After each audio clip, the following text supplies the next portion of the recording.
Bienvenidos nuevamente a nuestra iglesia Luz y Esperanza. Somos una familia, hermanos, por la gracia de Dios. Como les decía, desde la semana pasada hemos empezado a meditar juntos sobre las 7 iglesias que se encuentran en Apocalipsis. Cada iglesia representa y es a la vez un mensaje que trasciende todos los tiempos. Si bien fue un mensaje específico para una iglesia en particular que en ese entonces se encontraba en Asia, también el mensaje sigue siendo relevante para todas las iglesias en este tiempo y también de manera personal para cada creyente, para poder darnos cuenta cómo está nuestra vida. La semana pasada vimos a la iglesia de Éfeso, una iglesia a la cual se le demandaba volver a su primer amor. Era una iglesia que tenía buena doctrina, era una iglesia que evangelizaba, era una iglesia activa, era una iglesia ferviente. Pero el Señor, que se pasea por medio de su iglesia, encontró que tenía una falla. Y esa falla era que habían dejado su primer amor. Habían dejado la pasión por Cristo. Habían dejado el amor por sus hermanos. Habían dejado el amor por los perdidos. Y habían hecho otras cosas que en sí no eran relevantes, pero lo más importante, lo habían dejado. Cristo nos ha dado el mensaje a las 7 iglesias para saber qué hacer cuando podríamos tener la mejor doctrina, pero no tener la presencia de Cristo, olvidando el primer amor. Cuando somos pobres y sufrimos persecución, cuando nos estamos volviendo mundanos, cuando toleramos la falsa doctrina, cuando tenemos nombre de que vivimos, pero estamos muertos, cuando somos débiles, pero tenemos una puerta abierta, cuando nuestra espiritualidad se ha vuelto tan repulsiva que Cristo está a punto de escupir. Cristo es el Señor de su iglesia, el que tiene las 7 estrellas en su diestra, el que está en medio de los 7 candeleros, dice esto, y su orden es clara. Oye lo que tengo que decir. Presta mucha, pero mucha atención, porque te voy a decir qué tipo de iglesia es la que yo reconozco como mi iglesia. Esas serían las palabras de nuestro Señor Jesús a todas estas iglesias. Y hoy vamos a ver a la segunda iglesia, Esmirna. Y el título de nuestro sermón es Fidelidad a Cristo en medio del sufrimiento. Y vamos a abrir nuestras Biblias en Apocalipsis capítulo 2, de los versículos del 8 al 11, para poder meditar en esta pequeña pero gran y rica iglesia. ¿Se lo tenemos? Dice esto. Y escribe al ángel de la iglesia de Esmirna, el primero y el postrero, el que estuvo muerto y vivió, dice esto: yo conozco tus obras y tu tribulación y tu pobreza, pero tú eres rico, y la blasfemia de los que dicen ser judíos y no lo son, sino sinagoga de Satanás. No temas en nada lo que vas a padecer. He aquí, el diablo echará a alguno de ustedes en la cárcel para que sean probados y tendrán tribulación por 10 días. Sé fiel hasta la muerte, y yo te daré la corona de la vida. El que tiene oído, oiga lo que el Espíritu dice a las iglesias. El que venciere no sufrirá daños de la segunda muerte. Vamos a orar por un momento. Padre, Señor, gracias porque tú eres quien te paseas por medio de tu iglesia. Y creemos, Señor, que en esta mañana tú te estás paseando en medio de tu iglesia y que tú sabes todo de tu iglesia y que nada, absolutamente nada, se escapa de nosotros, Señor. Háblanos, Señor, por medio de tu palabra. Enséñanos, Señor, por medio de tu palabra. Exhórtanos, Señor, por medio de tu palabra. Anímanos, Señor, por medio de tu palabra. Y llévanos, Señor, a toda verdad. Y esta verdad eres tú y nadie más que tú. Señor, gracias. Y sé tú, Señor, en medio de esta prédica, en Cristo Jesús. Amén y amén.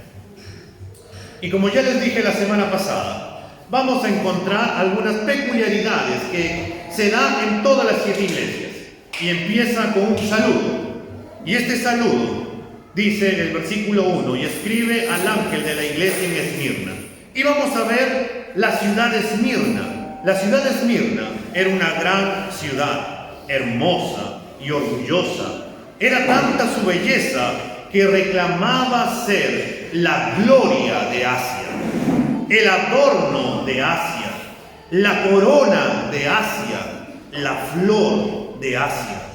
Esta ciudad se ubicaba a tan solo 56 kilómetros al norte de Éfeso. Esmirna era una gran ciudad de comercio, ya que estaba maravillosamente situada. Se encontraba al final de la carretera que cruzaba Frigia y Lidia y se dirigía al lejano oriente y controlaba el comercio del rico valle del Hermo. Barclay dice, es un comentarista, todo el comercio de ese valle fluía a sus mercados y encontraba almacenes por medio de sus muelles. Tenía un mercado especialmente rico en vinos. Esmirna, como Éfeso, era una ciudad rica y de grandeza comercial. También era una ciudad en la que florecía la cultura. En Esmirna tenía un estadio en el que celebraban juegos atléticos famosos todos los años, una biblioteca pública imponente, un odeón que era el hogar de la música y un teatro que era uno de los más grandes de Asia Menor. Asimismo, era una ciudad profundamente comprometida a la idolatría y a la adoración del emperador romano. En una famosa calle de Esmirna se llamaba la Calle de Oro. En ella había magníficos templos para Cibele, Apolo, Asclepios, Afrodita y el gran templo para Zeus. Pero el verdadero enfoque de Esmirna estaba en la adoración del emperador romano. En el año 1996 a.C., Esmirna construyó el primer templo para la diosa de Roma, el símbolo espiritual del imperio romano. En el año 23 después de Cristo, Esmirna se ganó el privilegio sobre las otras 11 ciudades para construir el primer templo para adorar al emperador César Tiberio.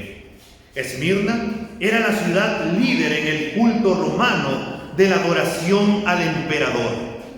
En el gobierno del emperador romano llamado Domiciano, en el año 81 hasta el año 96 después de Cristo, que duró su reinado, este demandó adoración bajo el título de Señor de todas las personas del imperio romano, y todas las personas tenían que adorarlo. Y esto fue como una prueba de su lealtad pública al César. Una vez al año, el ciudadano romano debe de quemar una pizca de incienso en el altar de la divinidad de César. Y habiendo hecho esto, se le daba un certificado de garantía que había practicado su obligación religiosa. Todo lo que los cristianos tenían que hacer en ese entonces era quemar tan solo una pizca de incienso y decir: César es Señor, recibir su certificado e irse para adorar como ellos quisieran. Pero eso precisamente era lo que los cristianos no estaban dispuestos a hacer, ni tampoco lo hacían. Porque los cristianos no le darían el título del Señor a cualquier otra persona, porque ese nombre lo guardarían solo para Cristo y para Él solamente. El nombre de Esmirna significa mirra, pues seguramente había muchos árboles que producían este perfume, el cual era utilizado para la preparación de los cadáveres. Y el nombre de Esmirna no es casualidad, pues Esmirna era una ciudad muy linda en apariencia, pero estaba muerta en su interior. pues era una ciudad donde los cristianos eran perseguidos hasta la muerte por los romanos y por los judíos que vivían allí. Y nuestro Señor Jesús se va a presentar a la iglesia de Esmirna de dos formas muy preciosas que llenan de esperanza los corazones angustiados de esta iglesia y de todos aquellos que están sufriendo persecución y angustia por causa de seguirlo, cueste lo que cueste. Y es por eso que vamos a ver, en segundo lugar, la característica de Cristo. Así como vimos en la iglesia de Éfeso, vamos a ver ahora una característica de Cristo que se va a presentar en la iglesia. El versículo 1 nos dice: el primero y el postrero, el que estuvo muerto y vivió. Al igual que la iglesia de Éfeso, el Señor Jesús va a presentarse con dos características que son únicas en Él. Y estas son para que ellos puedan darse cuenta que Él es el Señor de la iglesia, que conoce a su iglesia y para dar esperanza a su amada iglesia. El primero y el postrero. Esta característica ya la había dicho el Señor en su aparición en el capítulo 1. Si miramos el capítulo 1, el versículo 8 dice: yo soy el alfa y el omega, principio y fin, dice el Señor, el que es y que era y que ha de venir, el Todopoderoso. El versículo 11 también dice que decía: yo soy el alfa y el omega, el primero y el último. Esta característica, ¿o qué quiere decirnos el Señor Jesús con esta palabra? Esta característica, hermanos, era solamente usada por Dios. Esta característica en el Antiguo Testamento era solamente usada por Dios. Y si vamos un ratito a Isaías capítulo 44, el versículo 6, para poder darnos cuenta de que era el Señor el que utilizaba este nombre. Isaías capítulo 44, el versículo 6. ¿Lo tenemos? Dice así: así dice Jehová, Rey de Israel y su Redentor, Jehová de los ejércitos: yo soy el primero y yo soy el postrero, y fuera de mí no hay Dios. El Señor Jesús, al usar este título, Jesucristo le está diciendo a la iglesia que Él es Dios, que Él es el Dios encarnado, que nada se le escapa, que Él es el eterno, que Él es el que trasciende todo, que pueden confiar en Él, ya que Él está por encima de todo lo creado, porque es Dios y fuera de Él no hay otro Dios.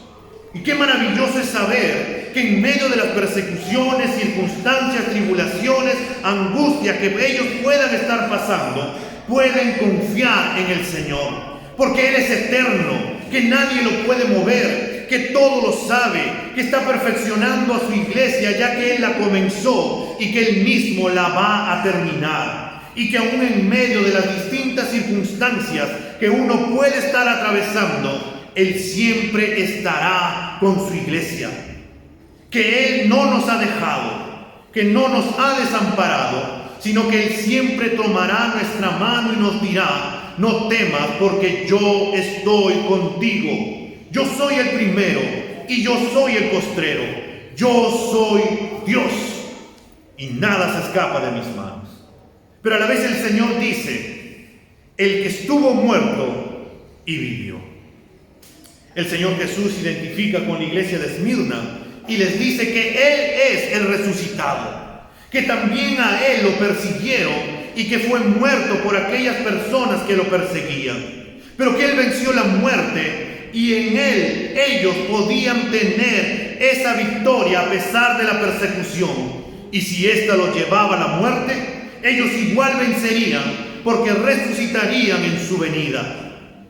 El versículo 18 del capítulo 1 de Apocalipsis dice: y el que vivo y estuve muerto, mas he aquí que vivo por los siglos de los siglos, amén, y tengo las llaves de la muerte y del Hades. Ellos podían confiar en Cristo en medio de toda persecución, porque Él venció la muerte. La muerte no pudo detener a Jesús. y tampoco podrá detener a su pueblo, porque Él es Señor de la iglesia, es Cristo el victorioso, es Cristo el resucitado, quien está sentado a la diestra del Padre, ahora coronado de gloria y de majestad, y que su iglesia espera de que Él vuelva otra vez y volverá otra vez, y esta vez para estar con nosotros por toda la eternidad, por siempre y para siempre. El Señor les dice esta característica para que ellos puedan confiar. Y ahora vamos a ver en tercer lugar, hermanos, el elogio que el Señor tiene por su iglesia. El Señor sabe todo de su iglesia. Él es el victorioso, Él es el glorioso, Él es el resucitado. Le va a decir a la iglesia de Esmirna: yo conozco, yo te conozco, sé todo de ti. Yo me paseo en medio de ustedes y los conozco en lo más profundo. Sé todo lo que les pasa, nada se me escapa de mis manos. Sé sus luchas, sé sus pruebas, sé lo bueno y sé lo malo también de ustedes. Porque a mí nada se me escapa, porque yo soy el Señor de la iglesia. Y en medio de las circunstancias de las persecuciones que atravesaba la iglesia de Esmirna, en medio de estas cosas y abusos que ésta sufría, uno podría pensar que el Señor se ha olvidado de su iglesia, que nos ha dejado, pero el Señor le dice a su iglesia: yo te conozco, yo sé todo de ti. Si yo te hubiera dejado, no sabría de lo que te estás pasando, pero yo lo sé todo. Yo no te he abandonado. Yo conozco tus obras y tu tribulación y tu pobreza, pero eres rico, le dice en el versículo 9. Y la blasfemia de los que dicen ser judíos y no lo son, sino sinagoga de Satanás. Al igual que la iglesia de Éfeso, el Señor sabe las obras que estos hacen. Les dice: yo conozco las obras que ustedes están haciendo, que a pesar de la persecución constante que ustedes atraviesan, estas persecuciones no les han hecho perecer, sino que siguen haciendo las obras por amor a mi nombre. Y les va a decir, hermanos, tres cosas que el Señor les dice a la iglesia de Esmirna por las cuales ellos están atravesando.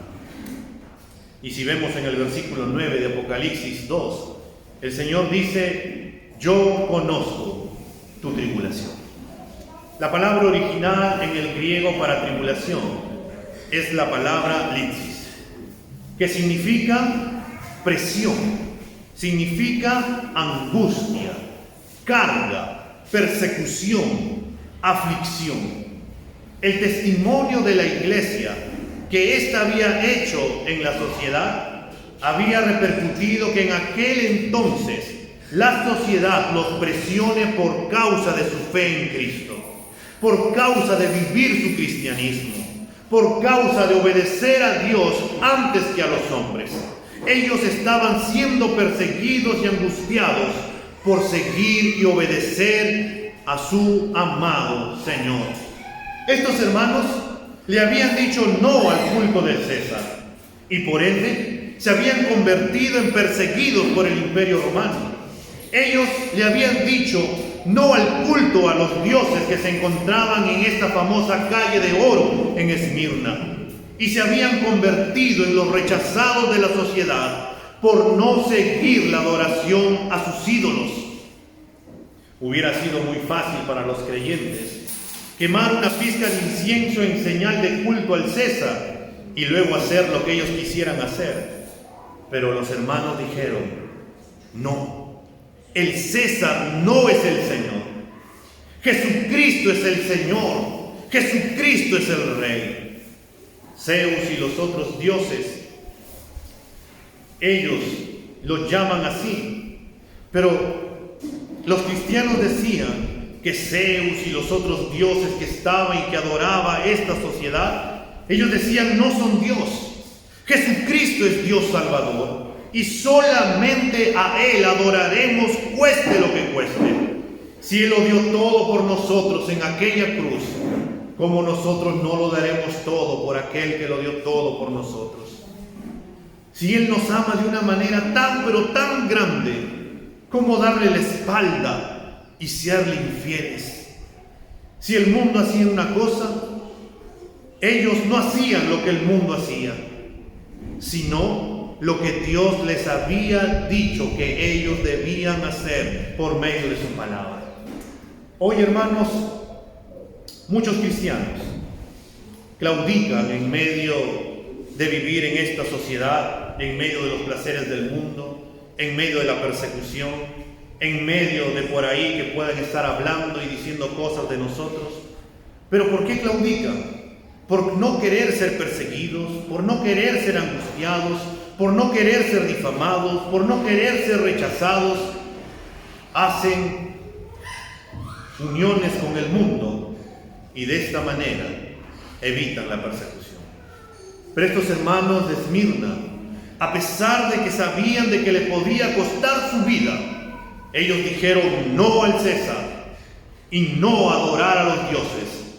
Y esto también les ocasionó una gran pérdida. ¿Y cómo fue que les ocasionó esta gran pérdida? Porque lo segundo que el Señor les dice es que yo conozco tu pobreza, pero tú eres rico. Recordando lo que vimos de que la ciudad de Esmirna era una ciudad muy próspera, en contraste con los cristianos que eran pobres literalmente. Hay dos palabras, hermanos, para referirse a la palabra pobreza en el griego. La primera palabra es penia, que se refiere a las personas que no son ricas, pero que logran sobrevivir a través del esfuerzo de sus manos. La otra palabra, que se traduce como pobre y que aparece en este texto, es litsis, que describe a una persona extremadamente necesitada. Los hermanos de Esmirna, por causa de su fe en Cristo, eran perseguidos, eran asaltados, no podían trabajar libremente, no podían tener negocios, y eso había producido una muy pobreza y escasez. Esta clase de persecución, hermanos, era lo que los hermanos habían llevado a que sean literalmente pobres. Si nos vamos por un momento a la carta de los Hebreos, el capítulo 10, el versículo 34, el autor de Hebreos ya había dicho acerca de que muchos hermanos ya estaban padeciendo en cuanto al despojo de sus bienes. Hebreos 10, 34.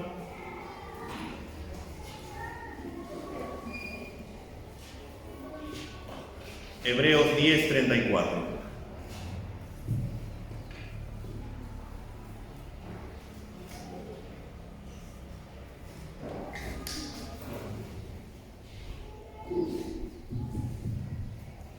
¿Lo tenemos? Dice así: porque de los presos también os compadecisteis, y el despojo de vuestros bienes sufristeis con gozo, sabiendo que tenéis en ustedes una mejor y perdurable herencia en los cielos. Al igual que nuestros hermanos de Esmirna, hoy en muchos lugares ocurre lo mismo. Son despedidos de sus trabajos por causa de seguir a Cristo y no caer en sobornos o en actos de corrupción. En algunos países les quitan todos sus bienes por seguir a Cristo y por no negarlo. En países en este tiempo en el Medio Oriente, si tú te conviertes en cristiano, eres rechazado por tu familia te deshereda y encima te bota de tu casa, y para que tú no puedas tener absolutamente nada. Y todo esto ocurre por seguir a Cristo. Ellos, hermanos, eran extremadamente pobres, pero el Señor, que lo sabe todo, les dice: yo te conozco, sé de tu pobreza externa, pero tú eres rico. Tú eres rico. Ellos eran espiritualmente ricos. Tú podrías llegar a su iglesia, tal vez sus paredes de su iglesia sean hechas de esteras, tal vez sus bancas con ladrillos y una madera en el medio. Ellos eran extremadamente pobres, y podríamos decir, si tú vieras esta iglesia, pero qué pobre es esta iglesia. Pero cuando entrabas, era todo lo contrario. Era una iglesia llena de amor por Dios, era una iglesia llena de fervor por Dios.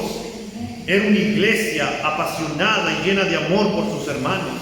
Era una iglesia que tenía pasión por los perdidos. Era una iglesia llena de pasión y adoración, que solamente querían alabar y adorar a su Señor y servir a su Señor. Era una iglesia que tenía un corazón generoso para poder compartir lo poco que tenían. Ellos no velaban por sí mismos, sino que empezaban a ver o veían a sus hermanos y la necesidad de las personas. Ellos eran ricos, realmente ricos, ya que el mismo Señor lo dijo, y si Él lo dijo, entonces esa iglesia era rica. De todas las iglesias, la iglesia de Esmirna era la más pobre, a pesar de que esta iglesia vivía en una ciudad extremadamente rica. Pero junto a la iglesia de Filadelfia, esta iglesia no tuvo ningún pero de parte de Jesucristo. Esmirna y Filadelfia son las dos únicas iglesias de las cuales el Señor no tiene que decir, pero tengo contra ti. No hubo con estas dos iglesias. Y en contraste con la última iglesia del capítulo 3 de Apocalipsis, la iglesia de la Odisea, que esta iglesia era rica extremadamente. ¿Qué diríamos de esta iglesia? Era una iglesia con lo último en tecnología. Era una iglesia o como una mega iglesia como en este tiempo tú puedes ver por medio de la televisión o puedes visitar alguna iglesia. Tenía todo lo último. Los asientos eran de primera. Instrumentos de las mejores marcas. Muchos de los que tocaban habían estudiado en el conservatorio y tenían ya. Tú llegabas a esa iglesia y tú decías, wow, esta iglesia es extremadamente rica. Tiene todo. O como dirían algunos falsos apóstoles en este tiempo, tienen tanta riqueza. Pero el Señor le dice a esta iglesia de la Odisea, tú eres pobre. Ellos decían ser ricos externamente, pero realmente, espiritualmente, eran pobres. Algo que debemos de dejar bien en claro, hermanos, es que no es malo tener dinero. No es malo trabajar. No es malo poseer cosas. Eso no es malo. Lo malo es que en vez de servir a Dios con nuestros bienes, el dinero termina siendo nuestro Dios y desvía nuestro corazón a lo malo. Es cuando yo, o como el Señor lo dijo, no puedes servir a dos señores. O amarás al uno y despreciarás al otro. No puedes amar a Dios o al dinero. O amas a Dios o amas al dinero. Es así de sencillo. La iglesia de Esmirna era pobre extremadamente, pero una iglesia tan rica que cuando tú llegabas no querías irte de ese lugar. Hoy en día muchas iglesias lo que a veces prefieren es tener la última infraestructura, prefieren tener buena tecnología, prefieren tener buen techo y estamos luchando nosotros con nuestro techo y entre otras cosas que se van acabando. Pero a veces colocamos más énfasis en las cosas materiales que en las cosas espirituales que realmente importan. La iglesia de Esmirna era tan rica porque tenía y amaba a Dios por encima de todas las cosas. Lo primero que ellos pensaban era Dios. Aún a pesar de estar en medio de una persecución, la iglesia decidía servir a su Señor. Por más que el mundo le pueda ofrecer placeres, la iglesia prefería estar con su Señor, estar con sus hermanos, ir a predicar a las personas que no conocen de Cristo. Y el Señor le dice, tú eres rica. Pero a la vez también le dice, o como diría un comentarista antes de ver lo tercero que el Señor le dice a la iglesia, dulce fragancia Esmirna, el más pobre, pero el más puro de las 7. Dulce fragancia Esmirna, el más pobre, pero el más puro de los 7. Y el Señor le dice a su iglesia, yo conozco la blasfemia de los que dicen ser judíos y no lo son, sino sinagoga de Satanás. En Esmirna había una comunidad judía muy grande y la persecución que sufrieron en gran medida venían de parte de estos judíos. Ellos blasfemaban el nombre del Señor Jesús. Ellos no creían en Jesucristo como el Mesías y Salvador. Y es por eso que el mismo Señor los llama sinagoga de Satanás. Ya nuestro Señor Jesucristo había sufrido persecución de parte de los judíos y Él los había llamado hijos de Satanás en una ocasión en Juan 8, 37 al 44. Esto nos debe de llevar, hermanos, a darnos cuenta que por causa de Jesucristo, de haber puesto nuestra confianza en Él, de reconocerlo como nuestro amado Señor y Salvador, también sufriremos persecución por causa de su nombre. Algo que debemos de dejar bien en claro es que las persecuciones y las blasfemias que estamos viendo que traen bendición son aquellas que son por causa de Cristo, por causa de servir a Cristo, por causa de vivir para Cristo y no por nuestras malas acciones. En Primera de Pedro, el capítulo 4, el versículo 15 y 16, permíteme leerte, dice: dichosos ustedes si los insultan por causa del nombre de Cristo, por el glorioso Espíritu de Dios reposa sobre ustedes. Que ninguno tenga que sufrir por asesino, ladrón o delincuente, ni siquiera por entrometido. Pero si alguien sufre por ser cristiano, que no se avergüence, sino que alabe a Dios por llevar el nombre de Cristo. En otras palabras, sufre por Cristo y alégrate por eso. Pero si sufres por causa de un chisme, de una mentira, por haber agarrado algo inapropiado, por haber hecho alguna ofensa, por nuestras malas acciones, entonces somos dignos de recibir aquel castigo o aquella disciplina que merecemos por haber hecho lo malo. La iglesia de Esmirna, hermanos, tenían todos los motivos para derrumbarse. Pasaba tribulación, era pobre en extrema manera, encima eran perseguidos por los judíos, rechazados por la sociedad, y a pesar de todo esto, ellos no perdieron su primer amor. Siguieron amando cada día más y más a Cristo. Siguieron amando cada día más y más a sus hermanos. Siguieron amando cada día más y más a las personas que no conocían a Cristo. Esta iglesia era pobre, pero rica. Ellos tenían lo que realmente importaba: la salvación, la santidad, la gracia, la paz, el compañerismo, un compasivo Salvador y a la vez consolador.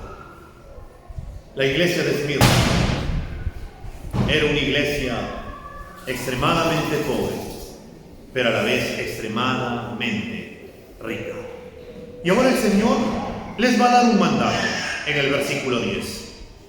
Una iglesia que padece tribulación, pobreza, persecución, en otras palabras, prueba tras pruebas. Y encima el Señor les dice que van a pasar por otra prueba más. Es como algunos de nosotros, ¿no?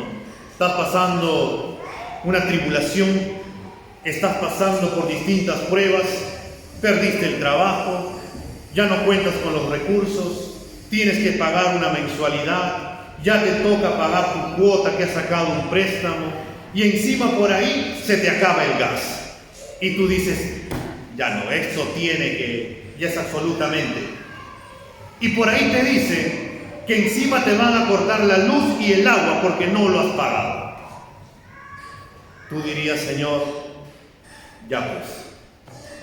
Ya por ahí algunos habrán escuchado esta frase que muchos dicen, que el Señor le da sus mejores batallas o luchas a sus mejores guerreros. Claro, eso no es bíblico, no es algo que la Biblia dice, pero la realidad es que muchos buenos o muchos guerreros fuertes que dirían: sí, yo soy fuerte, en medio de una persecución terminarían flaqueando y también fallando. El Señor les dice, a pesar de que están sufriendo, A pesar de que eres pobre por causa de seguirme, a pesar de que eres perseguido por causa de los judíos, vas a sufrir algo más. Y entonces el Señor, sabiendo que esto les hubiera causado temor, los va a animar y les manda a no tener miedo. Y les dice: no temas en nada lo que vas a padecer. No temas en nada de lo que vas a padecer. En muchas partes de la palabra de Dios se puede encontrar que el Señor anima a su pueblo a no tener miedo ante distintas cosas que pueden pasar. Algunas cosas que van a realizar, como a Josué, que estaba listo para poder conquistar la tierra prometida, y el Señor le dice: no tengas miedo, no tengas temor. ¿Y por qué no debería de tener temor? Porque Dios está con él. El Señor les dice: no tengas miedo en nada de lo que vas a padecer, ya que recuerda que yo soy el primero y yo soy el postrero. Yo soy el Señor que resucitó. Yo soy el Señor que venció la muerte. Yo tengo el control de todo. Yo estoy contigo. No te dejaré. No te voy a desamparar, sino que voy a proveerte de las fuerzas para que puedas soportarlas. Y ahora les va a explicar de lo que van a padecer. No los deja con la incertidumbre de lo que va a ocurrir, de no saber qué va a pasarles. Porque si el Señor le dijera: ¿sabes qué? Vas a pasar una gran prueba. La pregunta que surge luego es: ¿qué prueba es? ¿Qué prueba voy a pasar? ¿Será algo más grave? ¿Qué va a ocurrir? Pero el Señor no los deja con esta incertidumbre, sino que les dice lo que va a ocurrir. Y les dice: no temas en nada lo que vas a padecer.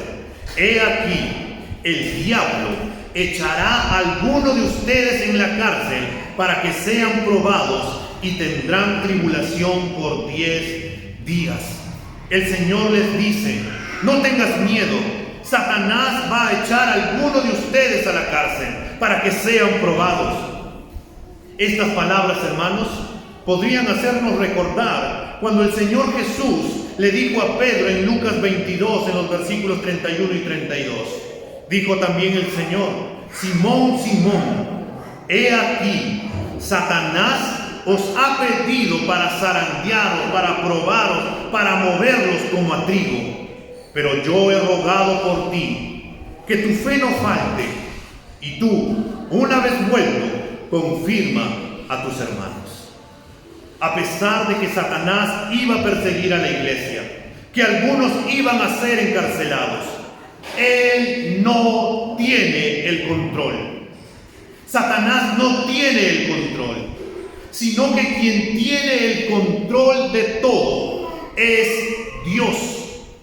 Jesucristo es Dios, y Jesucristo dice que esta prueba sería por un tiempo limitado, y por eso le dice que va a ser por 10 días, que si bien Satanás hubiera querido hacerlo parecer o hacer desaparecer esta iglesia a través de estas pruebas, el Señor limitó esta prueba para que sea solo por un periodo de 10 días.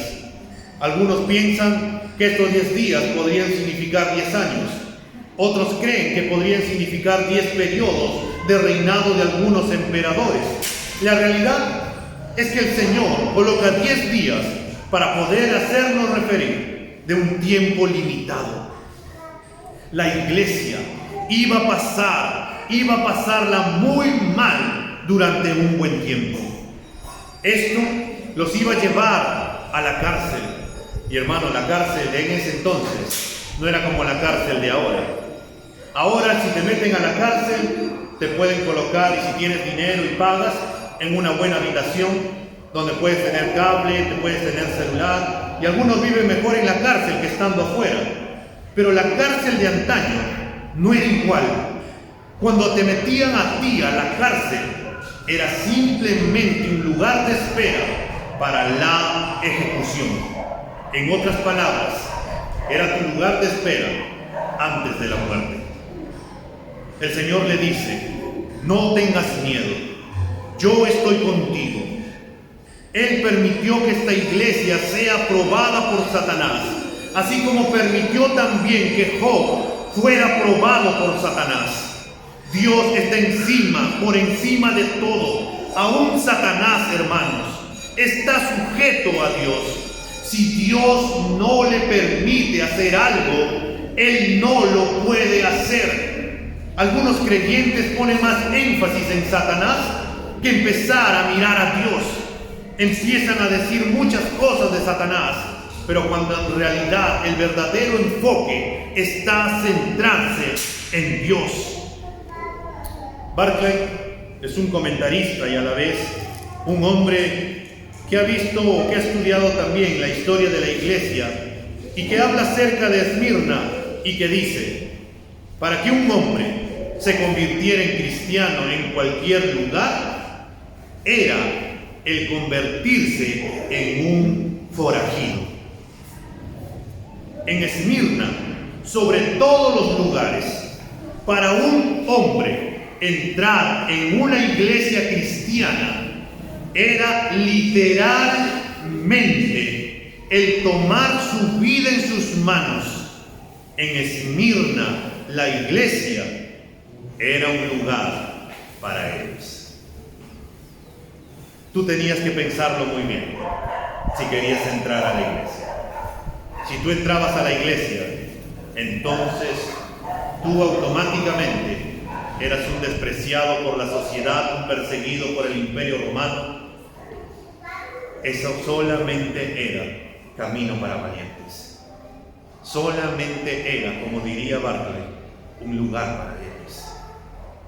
Hoy en día se ve, como les decía, muchos cristianos reprender a Satanás por las distintas cosas que están pasando. Los echan fuera, lo atan y lo lanzan a lo más profundo del mar, según ellos dicen. Lo curioso es que ellos ponen más énfasis en su enfoque en Satanás que en Dios mismo. Dios tenía un propósito en las aflicciones de la iglesia de Esmirna, y es por eso que Dios permitió que esta iglesia padeciera.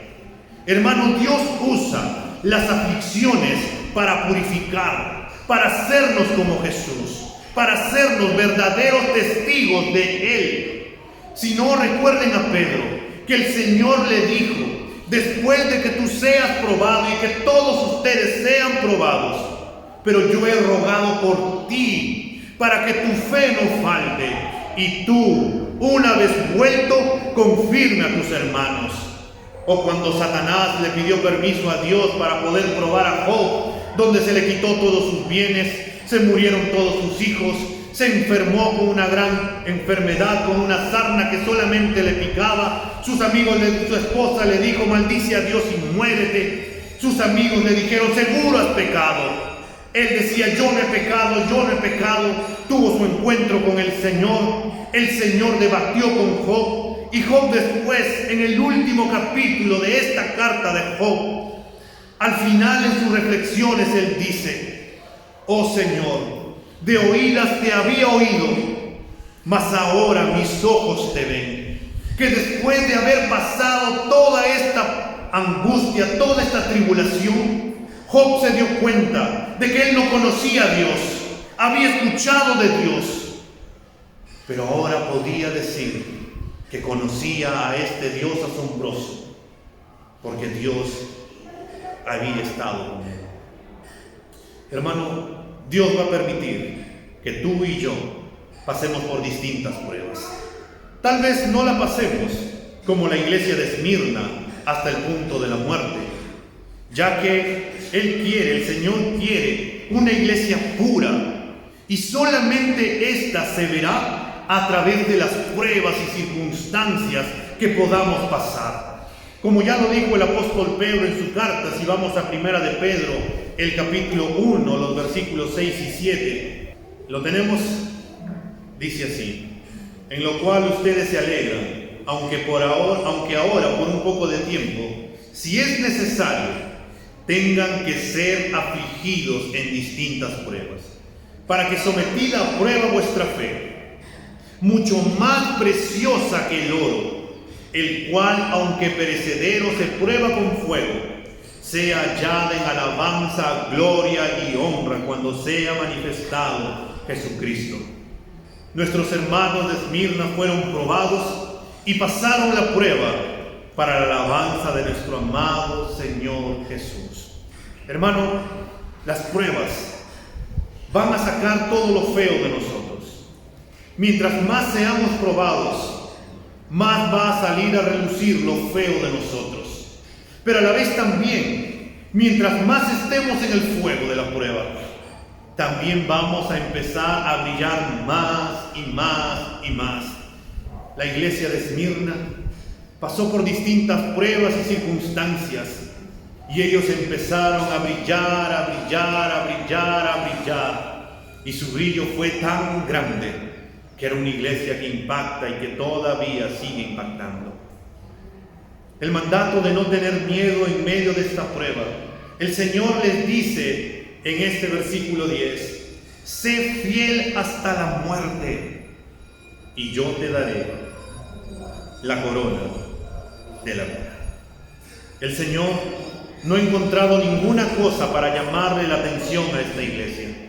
Las palabras que el Señor le dice a la iglesia es que a pesar de estar a punto de estar en la ejecución por causa de su nombre, ellos sean fieles como lo han venido haciendo durante todo este tiempo que han estado siendo perseguidos, abatidos, atribulados, despreciados, y en esta fidelidad a Cristo, por amor a Él, quien los amó primero, les dice: sé fiel hasta la muerte. No tengas miedo, que yo te daré la corona de la vida por tu fidelidad. En el griego hay dos palabras para corona. Uno es diadema, que es la corona real, y la otra es estéfanos, que es la corona del vencedor, que ganó la carrera en los Juegos Deportivos. La palabra que se usa aquí para corona en Apocalipsis es estéfanos, y nos hace la referencia a la recompensa que tendrán aquellos mártires que sufran por el testimonio de su fe. En Santiago 1:12 también él menciona acerca de la corona de la vida cuando acabes la carrera. Cuando se acabe la carrera, les espera la corona de vida, aquella corona que el apóstol Pablo también esperaba recibir al finalizar la carrera de su vida por su amado Señor. El Señor le dice: sé fiel hasta la muerte, no tengas miedo, que yo te daré la corona de la vida por tu fidelidad. Todos los atletas anhelan un trofeo terrenal, por ello se esfuerzan para llegar a la meta, por ello se abstienen de muchas cosas, por ello se esmeran, se preparan para soportar todo el peso de la carrera, tanto físico como mental, y cuando llegan a la meta, el ganador recibe el trofeo, recibe la medalla, recibe la corona, pero ese premio es solamente por el esfuerzo que ha hecho, pero es algo perecedero. Mientras que la carrera que el Señor nos llama a seguir denota también todo nuestro esfuerzo, denota también que tenemos que ser obedientes, denota también que debemos de ser fieles al Señor, denota también que debemos de prepararnos para llegar a la preciada meta. El Señor nos dice que en esta carrera, si somos fieles, a pesar de la muerte, nos espera la corona de la vida. Una corona por ser fieles, obedientes. En otras palabras, amarlo por encima de todas las cosas sobre este mundo. Incluso amar a nuestro amado Dios, o incluso por nuestra propia vida, incluso de nuestra propia vida. Y aquel que es fiel también será fiel en darnos lo que Él ha prometido, vida eterna con nuestro amado Señor y Salvador. Entre los mártires de Esmirna tenemos al obispo Policarpo. Yo no sé si tú has escuchado acerca de Policarpo. Si no lo has escuchado, permíteme narrarte parte de su vida en un resumen pequeño. Policarpo fue uno de los discípulos del apóstol Juan. Juan, el apóstol, el amado, que escribió en esta carta de Apocalipsis, como el Evangelio de Juan, primera y segunda y tercera de Juan. Policarpo conoció el Evangelio en los años tempranos de su vida y se consagró de todo corazón a pastorear la iglesia de Esmirna, en la que actuó durante muchos años. Era venerado por todos, no solo por sus canas, sino también por la piedad manifestada en su vida y el espíritu cristiano que animaba todos sus actos. En el año 167 después de Cristo, la persecución se levantó violentamente contra las iglesias de toda la región de Esmirna, y Policarpo, acusado por los judíos, fue capturado. Cuando Policarpo se vio frente a sus perseguidores, comprendió que su fin estaba cerca y dijo: hágase la voluntad de Dios. Pidió que diesen de comer y beber a los soldados que habían venido a prenderle, pidiendo a ellos solamente que le permitiesen pasar 1 hora en oración con su Dios. Pero su corazón estaba tan lleno de gracia que durante 2 horas continuó hablando con su Padre Celestial, pidiendo fuerzas porque Él las necesitaba para sufrir este martirio. De camino a la ciudad, el jefe de la policía y otros oficiales de gobierno trataron de persuadir a Policarpo para que ofreciera una pizca de incienso ante una estatua de César y que simplemente dijera: César es el Señor. Eso era todo lo que tenía que hacer y él sería liberado. Le suplicaron que lo hicieran para que así escapara las terribles penas. Primero, Policarpo se mostró silencioso, pero luego él les dio la firme respuesta: no. Ahora, el jefe de policía estaba enojado, fastidiado con el anciano. Él lo empujó de su carruaje hacia el fuerte piso. Policarpo fue golpeado, pero resuelto se levantó y caminó el resto del camino hacia la arena. Cuando Policarpo trajo su cuerpo cansado en la arena, él y otros cristianos escucharon una voz del cielo: sé fuerte, Policarpo, sé el hombre. Mientras él estaba delante del procónsul, intentaron de nuevo que renunciara a Jesús.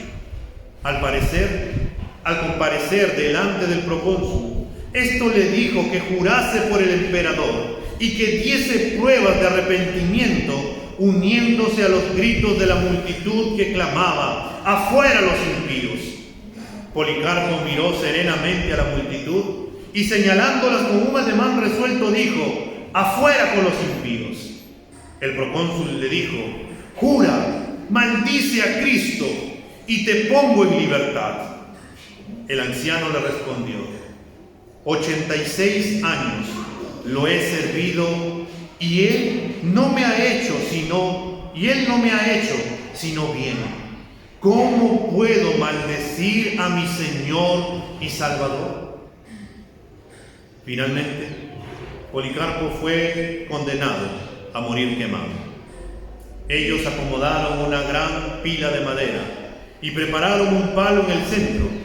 Mientras ataban a Policarpo en el palo, él oró y dijo estas palabras: te doy gracias que con gracia has pensado en que soy digno en este día y de esta hora que yo pueda recibir una porción en el número de los mártires en la copa de tu Cristo.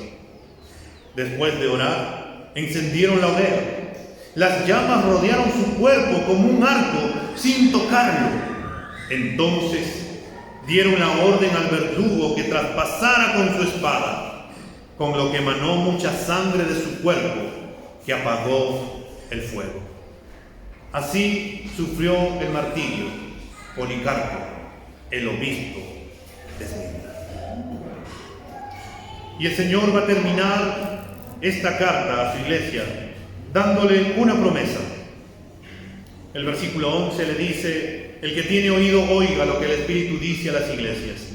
El que venciere no sufrirá daño de la segunda muerte. La promesa que el Señor hace a su iglesia es una promesa para los vencedores. Le había dicho: sé fiel hasta la muerte y se te dará la corona de la vida. Esta victoria que van a tener estos vencedores está basado en su permanencia con Cristo, porque alejados de Él, nada podemos hacer. En su gracia, que nos ayuda a perseverar, el Señor nos dice que confiemos en el autor y consumador de nuestra fe, confiando en las palabras de nuestro Señor que dijo que confiáramos en Él, porque Él había vencido al mundo. Y le añade que el que no vamos a sufrir daño en la segunda muerte, aquellos que venzan en Jesús nunca sufrirán daño de la segunda muerte. ¿Pero qué es la segunda muerte? Vayamos a Apocalipsis capítulo 20, el versículo 14. Apocalipsis capítulo 20, el versículo 14, ya para ir terminando.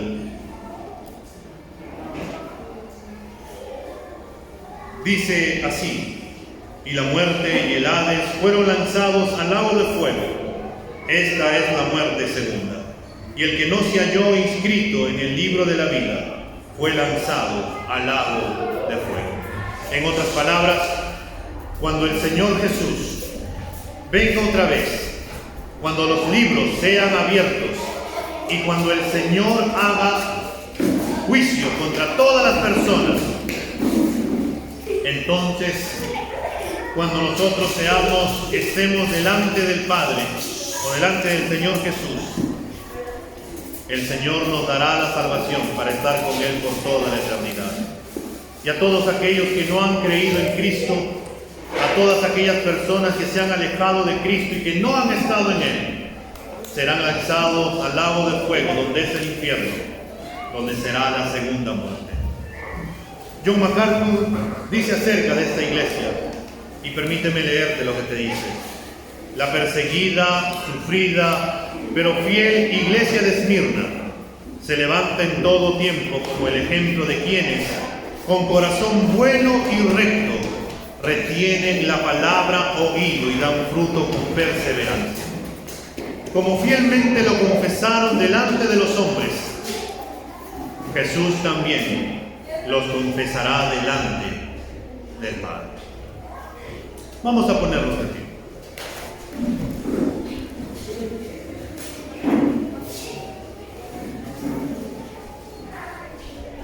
Y antes de poder orar, tendríamos que preguntarnos: ¿cómo está nuestra vida?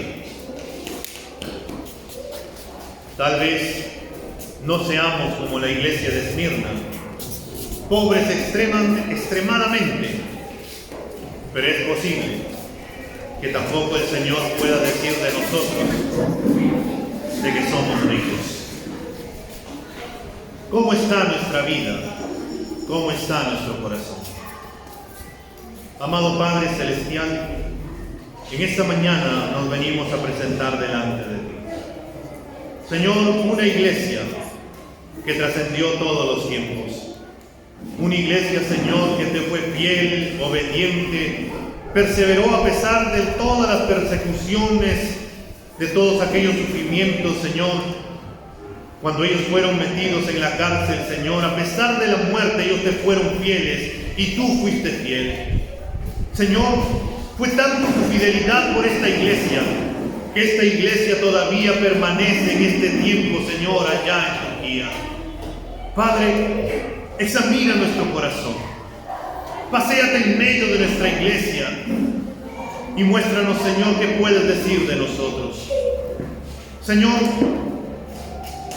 es posible que tal vez no te seamos infieles. Es posible, Señor, que preferimos otras cosas antes que tú.